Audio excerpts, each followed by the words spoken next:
In the darkness beyond the campfire, something is happening to hikers in national parks and forests that defy explanation. A young man at a remote Oregon rave vanishes without a trace. A YouTuber camping near a rumored pagan ritual site discovers that some legends are real.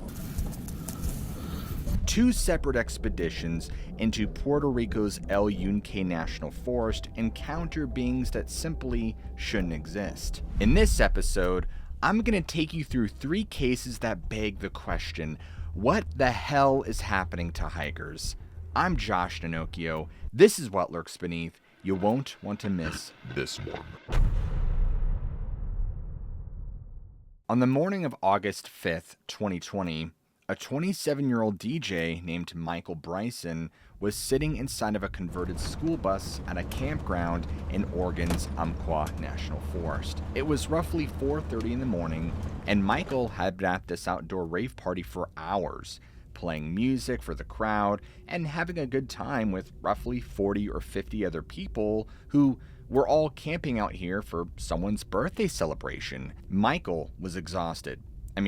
He'd been DJing for most of the night, and the party was finally starting to wind down. And some people, were passed out in their tents, and others were still kind of milling around the campfire. And Michael was just sitting there in this bus that someone had turned into a hangout space.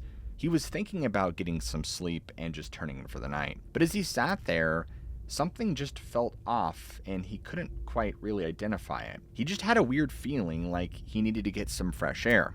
So he stood up and he told a couple of the people who were still in the bus with him that he was going to go step outside for just a moment. Now, the hobo campground where they were partying at is pretty remote. It's just surrounded by thick Pacific Northwest wilderness on all sides, and at 4:30 that morning, it's basically pitch black out there except for the light of the dying campfire. But of course, Michael unfortunately did not grab a flashlight. He didn't even grab his phone. He just walked out of the bus in his white t-shirt and tan shorts and his white Crocs that had these little rainbow decorations on them. The people in the bus would later explain that they figured Michael was just going to use the bathroom or maybe go to his tent to crash.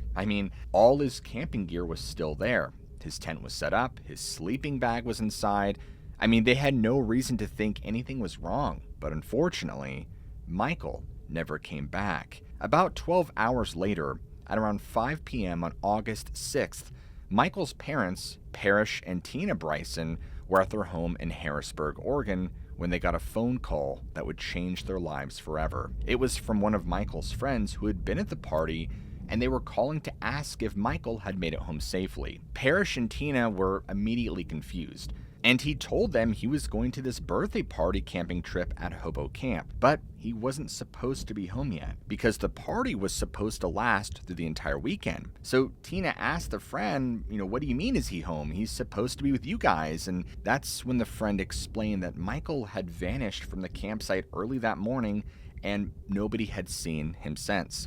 They looked around everywhere, they checked his tent, they called his phone, which went straight to voicemail, but there was still no sign of him anywhere. Now, at this point, Michael's parents were really starting to panic. Their son was 6 feet tall, 180 pounds, with short brown hair and hazel eyes, and he was not the kind of person who just wandered off. They immediately called the Lane County Sheriff's Office to report him missing. Detective Richard Smith was assigned to lead the investigation, and on August 6th, search and rescue teams were deployed to that campground. Now, when the search teams arrived, they noticed something that immediately concerned them. Most of the people who had been at the party were already gone. Like they'd packed up and left that same day that Michael vanished. The few people who were still there gave statements to police, but concerningly, their accounts were kind of all over the place. Some people explained that Michael seemed fine when he left the bus, but others said that he seemed disoriented or even confused. Some said he was wearing a brown corduroy baseball cap. Others said he wasn't wearing a hat at all.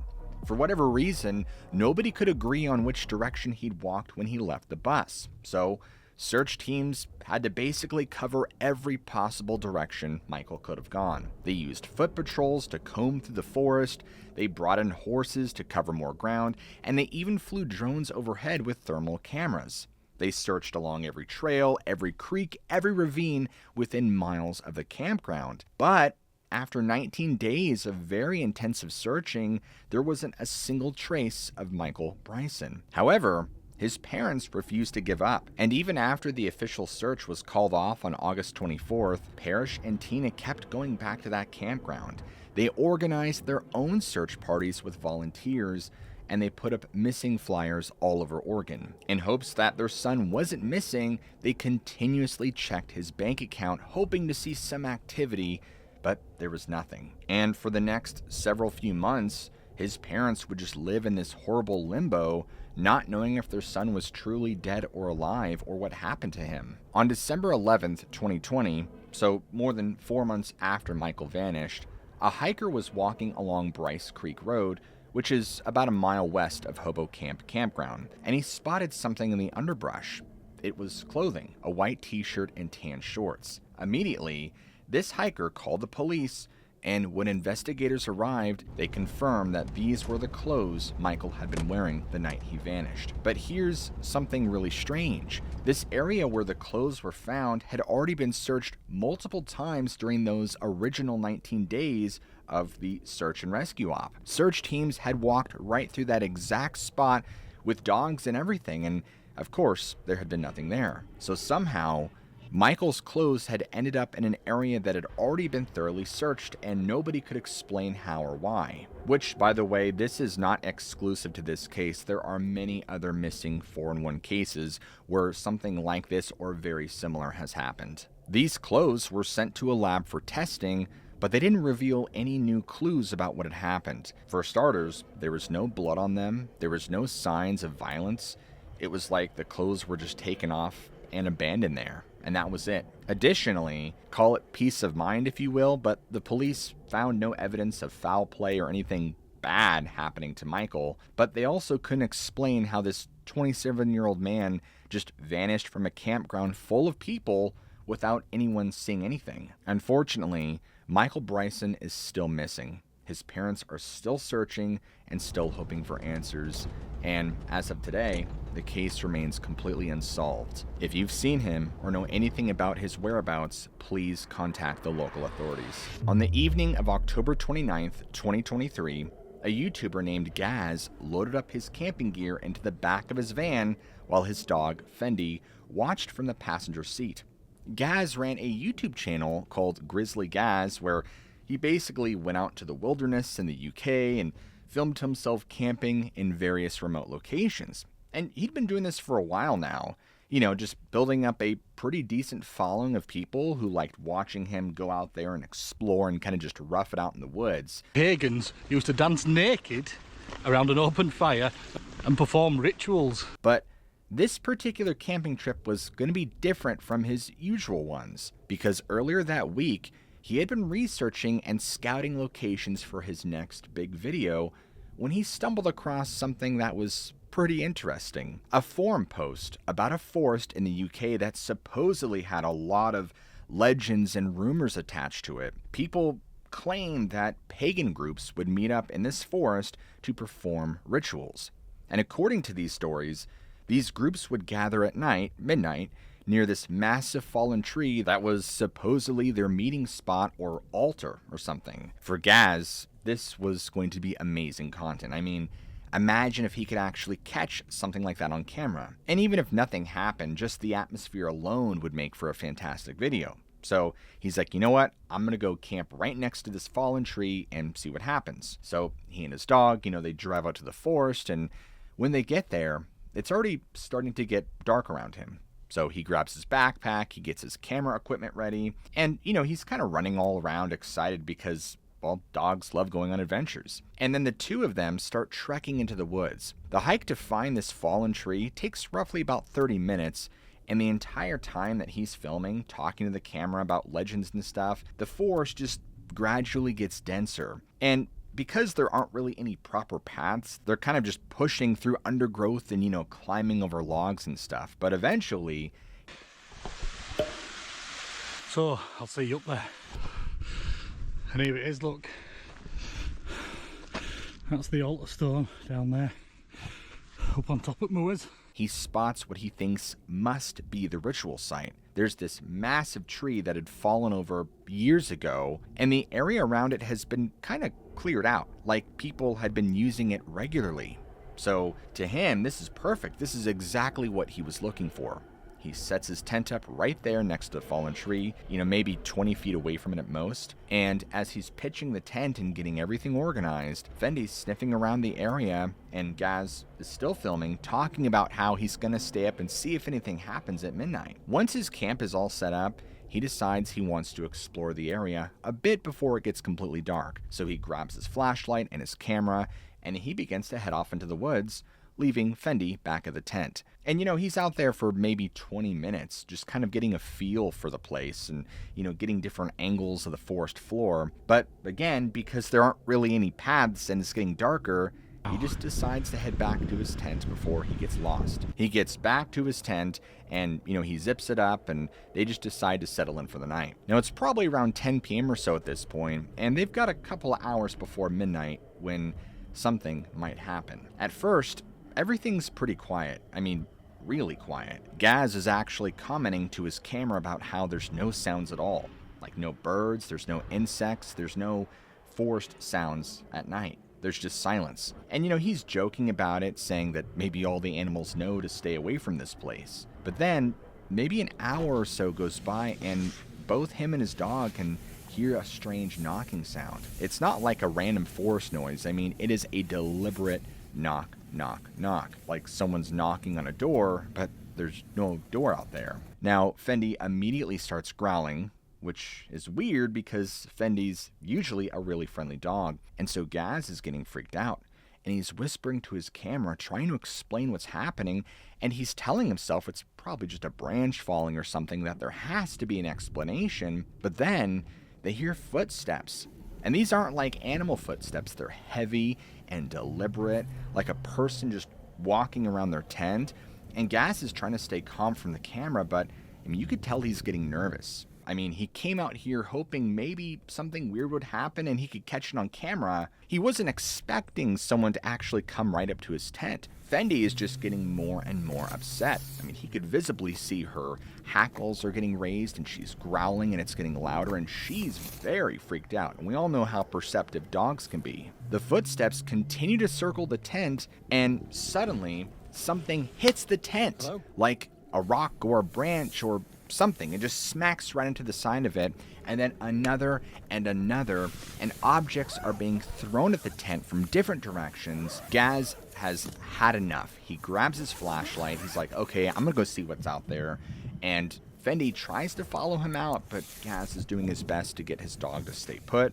So he steps outside, his flashlight is swinging around. He's trying to see who's out there, but he can't see anyone. In fact, even though the beam of his flashlight is cutting through the darkness, there's nobody around. And worse is there's no movement from anything or anyone. And at this point, all the throwing has stopped too. It's just dead silent again, and it is so eerie. And he's standing there, he's confused, he's scared, he has no idea what's going on. And after a minute or two of this, he just gets back in the tent, and a lot of things are going through his mind.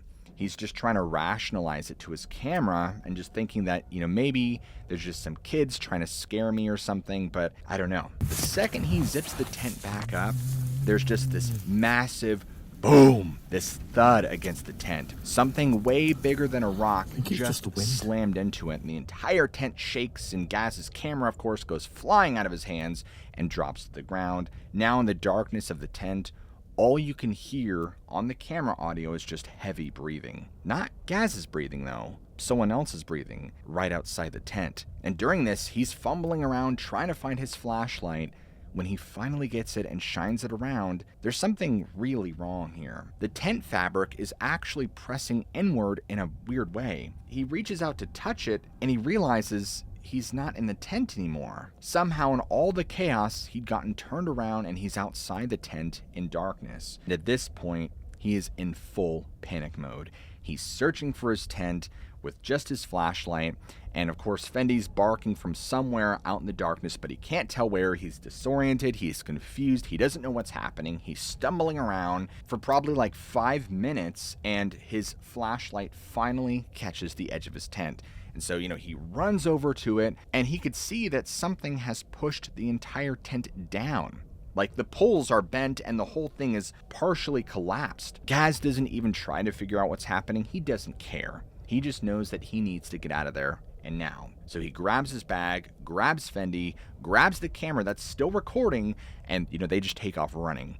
And they're using the camera light to see where they're going because Gaz's flashlight is now gone, dropped somewhere in the chaos, and they're just sprinting through. Of course, branches are hitting them and smacking them, and he's trying to navigate his way through all the thick overgrowth that's happening and try not to trip over roots. That's where we were. If you can pack it in, you can pack it out. Leave no trace.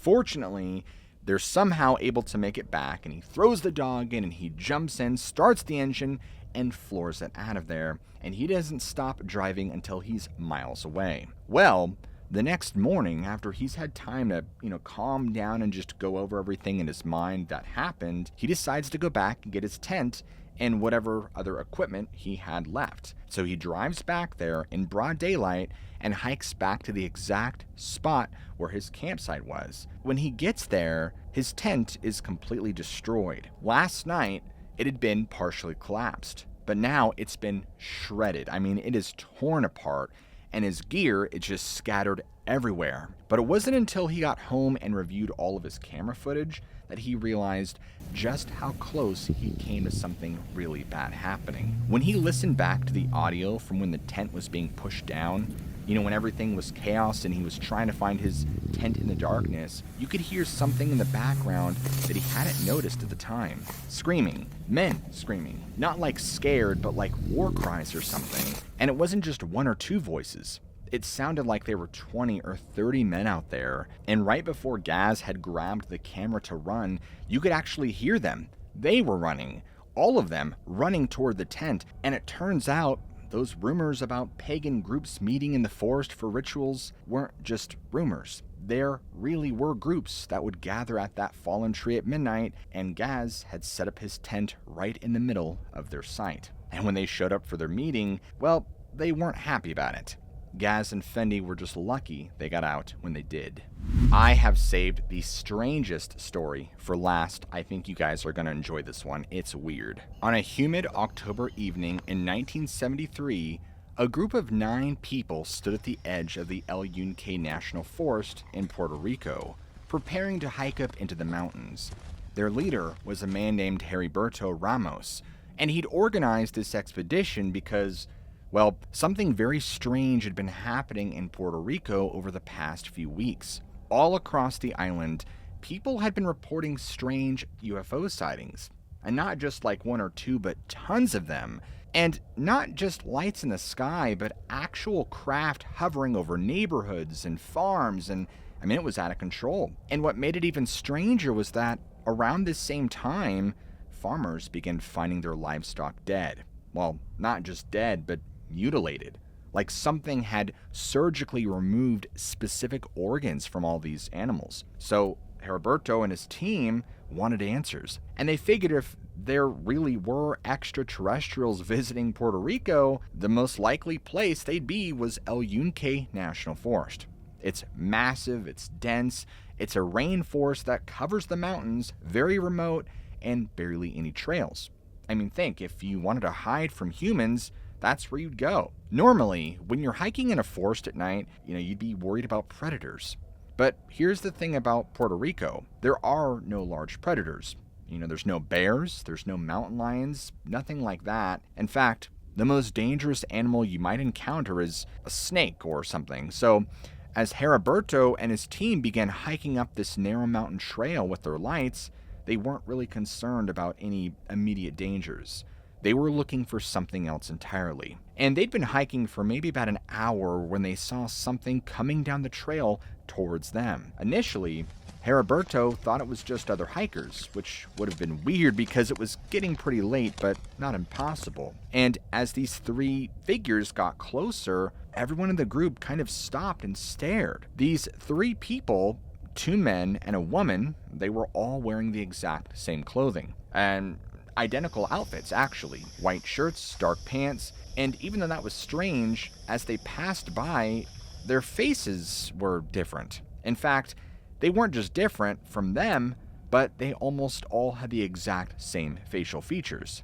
The same nose, same eyes, same expression. I mean, it was like looking at triplets, except, one was a woman. And so, being friendly, Heriberto just called out to them, just a simple greeting, like good evening or whatever, but these three people didn't even look at him. In fact, they didn't even acknowledge any of the 9 people in his group. They just kept walking down the trail, their eyes straight ahead, like his group wasn't even there. After they passed, one of the people in the group was like, "That was weird, right? Like, that wasn't just me?" And everyone agreed that it was very strange. But Heriberto, trying to be the voice of reason, just explained that they were probably just locals who didn't want to talk to outsiders. I mean, maybe they were siblings, triplets or something, who lived up in the mountains. And so, just trying to brush past it, they continued hiking, and by around 10 p.m., they found a decent spot to set up camp on the mountainside. It was this small clearing surrounded by thick vegetation,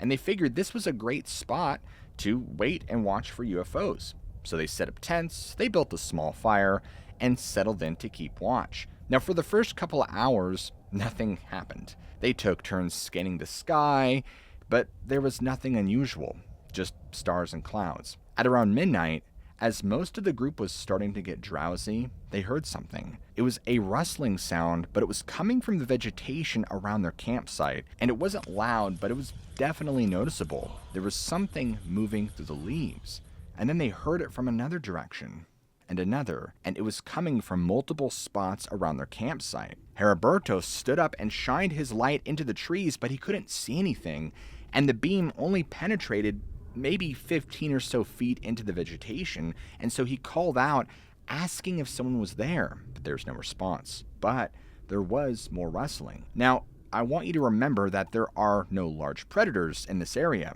so he's thinking that maybe it's a small animal, or maybe an iguana or a child. I mean, as this is going on, he just continues to tell everybody, relax, it's probably nothing. But then it continued for maybe another 10 minutes, getting closer and then farther away, like whatever was out there was circling their campsite. Suddenly, it just stopped. Complete silence. And even the normal sounds, the insects, the tree frogs that are pretty loud in El Yunque, they'd gone quiet too. And this weird silence lasted for maybe a minute or so, and everyone in the group was just frozen, listening and waiting, and you could feel the tension in the air. I mean, you could cut it with a knife. Then the rustling started again, except this time it was more intense.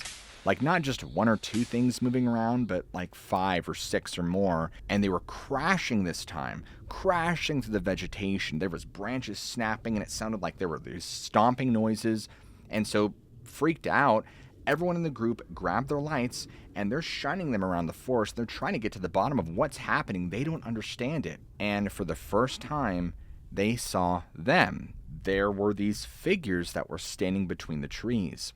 Around 5 or 6 of them positioned around the campsite. Even in the flashlight beams, they looked almost human. They were standing upright, they had arms and legs, but they were maybe 5 feet tall at most. But as Heriberto kept his light trained on one of them, he realized something was very, very wrong, that these weren't human beings. Their skin was gray, not like painted gray or covered in something gray, but actually gray, like ash. And their heads weren't shaped right. They weren't like ours. They were triangular, wider at the top and narrow at the chin. Their ears were long and pointed, sticking up from the sides in their heads, and their hands, well, Heriberto could see long, curved claws that extended from their fingers. One of the women in the group screamed at the sight, and a couple of the men tried to run, but as they turned to flee down the trail, they saw more of these things coming to block the path. And at this point, things were getting pretty real. They were surrounded.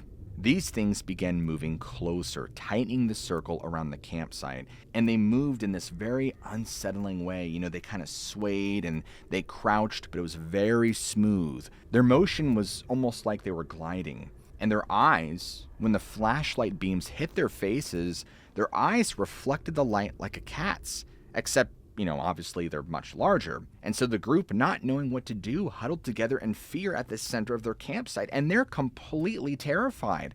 I mean, what would you do in a situation like this? These things, whatever they were, had completely surrounded them. There was nowhere to go, there was nowhere to run, and they figured this is where their lives would end. And then one of these things steps forward from the rest, and at this point, it was maybe 10 feet from the group, and it locked eyes with Heriberto and just stared right at him. And Heriberto said later that when this thing looked at him, he just felt this overwhelming sensation of calm and peace just wash over him. I mean, seconds before, he'd been terrified out of his mind, just filled to the brim with anxiety, and now it's like he's just totally relaxed, peaceful. And without really thinking about what he was doing, he took a step toward this thing, and then another. And of course, some of his team members were grabbing at him, trying to pull him back, realizing that he was in a trance or being mind controlled or something. Like, this was really strange.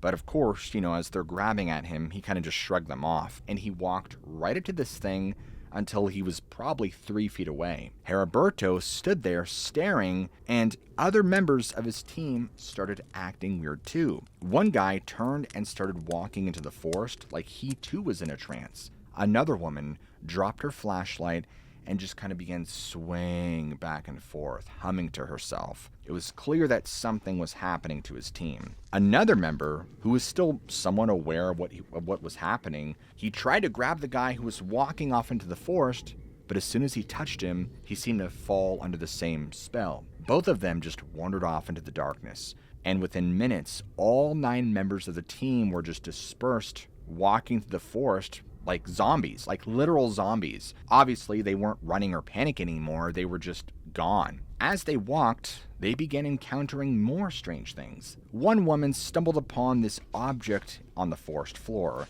It was egg-shaped and about the size of a football, and it was glowing with this soft white light. And so she picked it up, and it was very warm to the touch, and she just stood there holding it, staring at it. Now, 2 other team members came across more of the gray creatures, except these ones were holding similar glowing egg-shaped objects. The creatures were doing something with them, manipulating them somehow, making the light pulse and change colors. This is all very strange, and the team members were just completely mesmerized, still in their trance. And folks, this went on for hours. All 9 people wandering through in various states of altered consciousness, encountering these beings and their strange glowing egg devices. Nobody was afraid anymore. They were all sharing the same hallucination or dream. And as the first light of dawn began to, show in the sky, something changed. The creatures, all of them, were just gone. And one second they were there, the next they weren't. And almost suddenly, all 9 team members snapped out of whatever trance they'd been in, and they found themselves kind of just scattered around the forest in places they didn't recognize, not knowing how they got there or why they were there, and some of them were miles away from the campsite. So, kind of coming back to, and obviously very freaked out and disturbed, they made their way back, and when they all regrouped, they're all trying to figure out what the heck had happened. Had it even been real? Had they all shared some kind of mass hallucination? But there was some sort of proof to what they had experienced. All around their campsite was these footprints in the soft ground. They were 3-toed with claw marks at the tips. Heriberto had brought a camera and took dozens of photos of these tracks. And of course, the team did everything they could to carefully document all of it. The damaged vegetation, some strange marks on the trees that looked like scratches. And so once they figured they'd had enough, they packed up, hiked back down, and of course, everybody was just completely exhausted and confused by the events that had happened. When they got back to civilization, Heriberto developed the photos and showed them to a few trusted friends. Word began to spread about what had happened. But here's the thing, those photos, well, nobody really knows what happened to them or where they are. Heriberto claimed, he gave them to a university professor who was studying UFO phenomena, but that professor says he never received them. Other people say that he was visited by agents who confiscated the images. Heriberto himself refused to talk about it in his later years. The photos, if they ever existed, have simply vanished. But folks, this isn't where our story ends. Just 7 months later, in May of 1974, another group decided to investigate the forest. This expedition was led by a man named Rico Alvarez, and he brought with him several college students who were very interested in ufology. They were more scientific about it, though, than the previous group. They had brought recording equipment, cameras, and just basic instruments for measuring electromagnetic fields. And they were driving up the winding mountain road toward El Yunque when they saw something ran across the road in front of them. Federico slammed on the brakes, and everyone in the car got a good look. Whatever they were seeing was not a human or a normal animal. It was tall, walking on two legs like a person, but it was like 7 feet. And it was covered in gray skin, and its movements were very fast and fluid. This was some sort of creature that disappeared into the vegetation on the side. And so him and his team, instead of, being smart and driving away, they decided to get out and investigate firsthand. And they found this gap in the vegetation where the thing had entered, and they could see broken branches and disturbed leaves that marked its path. And so they decided to follow on foot for maybe 20 minutes, just moving deeper into the forest. The trail led them to the base of a cliff, and it was there that they found more of those strange 3-toed footprints. The footprints, though, as crazy as this is, led right up to the cliff face and then just stopped. Whatever had made them had decided to walk straight up the vertical rock face. So they decided that, let's go ahead and set up camp nearby, and we'll wait to see if this thing returns.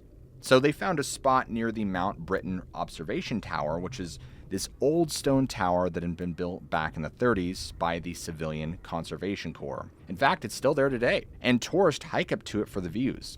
So they set up their base camp about 100 yards from this place, but their leader, Federico, being a bit more prepared, he had a plan. So he was thinking that with these empty aluminum cans that he had brought, he arranged them in a perimeter around their camp, kind of like an early warning system. If anything tried to approach, it would have to disturb the cans. So, the students took turns keeping watch from the observation deck of the tower, which, by the way, gave them a great view of the surrounding area and sky, but for hours there was no activity. And sometime around 1:30 to 1:45 in the morning, the cans started moving. But here's the really creepy part. The students on watch couldn't see anything moving the cans. They had a clear view of the perimeter, and the moon was pretty bright that night, but these cans were simply moving on their own, rolling around, falling over. It's almost as if these invisible hands were playing with them. So the students came down from the tower to investigate further,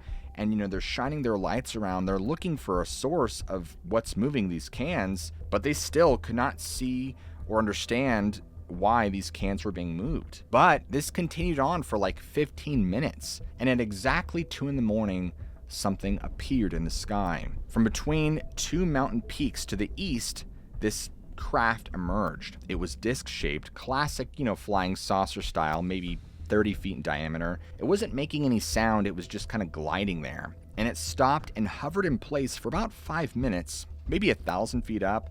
And of course, everybody just scrambled to get up and get their cameras, but in the darkness and in their excitement, most of the photos, unfortunately, came out blurry. Only one student managed to get a clear shot, but when they developed the film later, that frame was mysteriously blank. Just solid black, like it had been exposed to intense light. The entirety of this whole event lasted maybe 6 or 7 minutes, but the students waited the rest of the night just to see if it would return, but it didn't. That's when, as a team, they just decided to pack up the next morning and leave. Now, unlike Heriberto's group, they didn't have any direct encounter with creatures, but what they experienced was strange enough. Federico wrote up a report of their expedition and submitted it to several UFO research organizations, but unfortunately, nothing ever really came of it. And to this day, people still report strange experiences in El Yunque National Forest. Hikers talk about finding three-toed footprints. I mean, some claim to have seen more of these gray figures in the trees. Others talk about strange electronics malfunctioning, compasses spinning, or just even hearing strange humming machinery coming from deeper within the forest. But unfortunately, nobody has ever provided solid proof of what Heriberto Ramos and his team experienced in 1973. Whatever those creatures were, aliens, interdimensional beings, or something else entirely, they remain a mystery. And because you guys made it this far into the video, I want you to all comment below, never camping.